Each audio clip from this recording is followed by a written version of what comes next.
Kita terjah untuk satu kepastian. Yeah. Kalau sebut saja tagline tu, pasti semua orang tahu kan? Siapa lagi kalau bukan Nas Ahmad Terjah. Terkini untuk tahun 2023, keadaannya dilaporkan agak kurang memberangsangkan dan juga mengalami penurunan berat badan yang amat mendadak akibat serangan jantung pada awal tahun lalu. Sama-sama kita doakan agar Nas Ahmad kembali pulih seperti sedia kala. Amin amin ya rabbal alamin.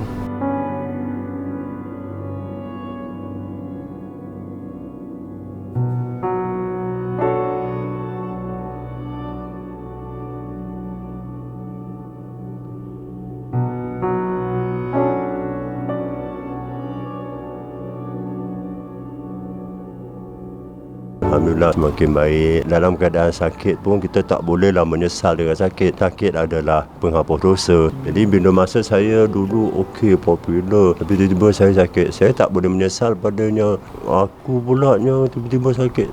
Saya tak boleh cakap macam tu. Saya kena tempuh semua tu. Saya diberi ujian oleh Allah Subhanahu Wa Taala untuk menghadapi ini. InsyaAllah Allah tahu apa perancangan dia sebaik mana untuk saya. Serangan jantung tu bila Abang Nas kena dan bila Abang Nas dapat kesan yang Abang Nas orang kata menghidap penyakit tu?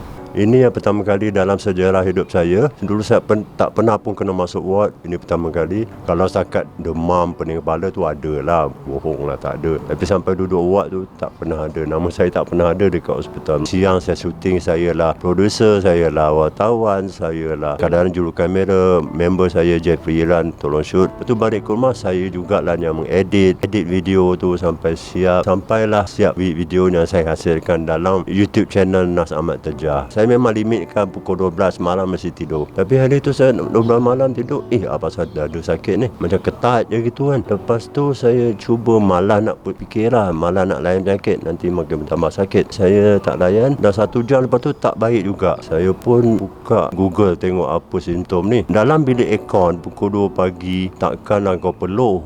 Ni kau rasa peluh. Ini apa hal ni? Saya simptom rupanya heart attack.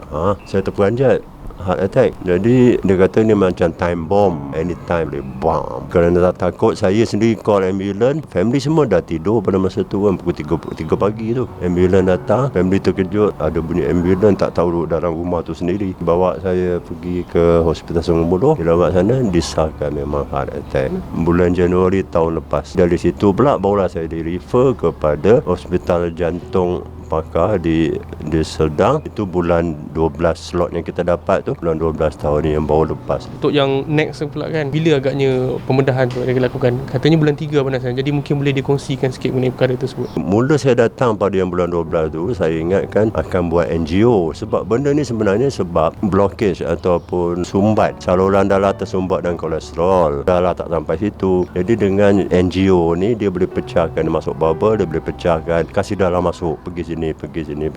Kalau tak boleh masuk, dia terpaksa pasang TENS. Jadi darah boleh masuk, bypass, asalkan boleh kan. Itu tujuannya. Tapi rupa-rupanya bila macam ni dah menunggu slot aja dah lama, setahun punya menunggu, dia akan ada side effect lain. Side effect lain tu apa? Kaki yang dia asalnya ini dah kurang dan sebenarnya lagi besar daripada tu. Dia besar dan dia berat. Bila dia berat, saya dah jalan macam bawa kayu yang besar, bawa masuk kereta kan. Itunya saya jalan sikit pun dah mengah.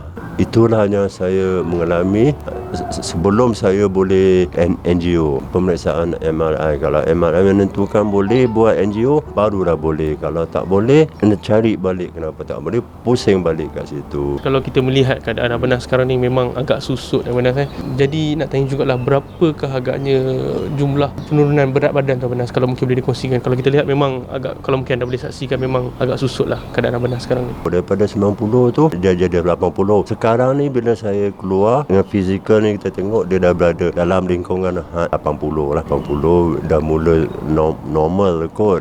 Orang biasa, lelaki seusia saya 80 kot. Baik Abang Nas, kalau kita ada lihat di Facebook, ada beberapa rakan dalam industri membuat tabung bantuan terhadap Abang Nas. Jadi macam Abang Nas ni, macam mana Abang Nas, apa yang Abang Nas boleh kongsi sikit bila ada setengah rakan-rakan yang turut simpati dan juga membuat tabung bantuan untuk pembedahan Abang Nas? Sebenarnya dah lama jugalah saya tak posting apa-apa kat Facebook, Instagram, all the social media. Kadang sempat baca tapi tak sempat nak post. Memang baru dulu rajin. Cuma baru ni family saya banyak tolong buatkan untuk saya. Mereka yang uruskan saya punya maklum banyak orang nak tahu, mereka uruskan. Mereka ada bagi tahu saya yang ada di Facebook seperti yang kamu bagi tahu ada orang nak membantu ke apa kan. Kalau lah berlaku tiba-tiba orang kutip derma untuk saya hanya serahkan kepada Allah lah kan. Yang penting mereka ikhlas. Buatlah kerja dengan ikhlas. Kalau mereka ikhlas, alhamdulillah mereka akan dapat balasan yang setimpal. Family saya mohon daripada beberapa pertubuhan agama Islam, Baitul Mal lah, apa semua, dan mereka berikan kerjasama beberapa yang dah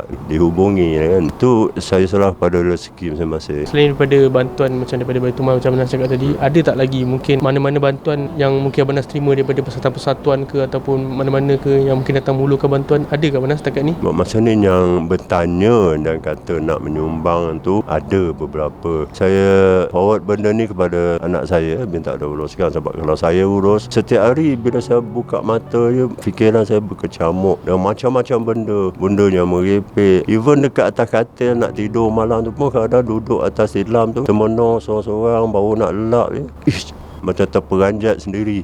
Wah, tak ada apa pun, tak ada nampak hantu, tak ada benda apa berlaku pun. Mental kita tengah kacau. Kita kena kontrol benda tu. Kalau kita tak pandai kontrol itu, memang kita akan susah. Kena benda tu semua, saya ingatkan saya dah kena yang dahsyat. Tapi bila masuk dekat ward yang sama, semua orang mengalami benda sama, lagi dahsyat daripada saya. Dengan dia punya menjerit, dengan dia punya meraung apa semua. Saya rasa, okey, tak apa. Mana okey lah, saya taklah seteruk yang mana. Mungkin dari segi pergerakan harian apa semua, sel kerja, macam mana Abang Nas? Adakah terbatas ke bagaimana? Mungkin boleh dikongsikan, mungkin ramai nak tahu. Sebab kalau kita tengok Abang Nas dahulu seorang yang lincah kan. So macam mana, apa yang boleh dikongsikan untuk peminat-peminat abang lah? Saya suka saya dulu pantas, tangkas, buat kerja cepat. Dulu laju. Sekarang daripada rumah nak ke parking pun dah rasa penat. Saya terpaksa pakai tongkat sekarang. Walaupun balik daripada hospital Sedang hari tu, saya dah tak perlu tongkat dah. Saya dah boleh berjalan macam biasa. Tapi tongkat ni sebenarnya guide. Ialah daripada 2, baiklah 3. Jadi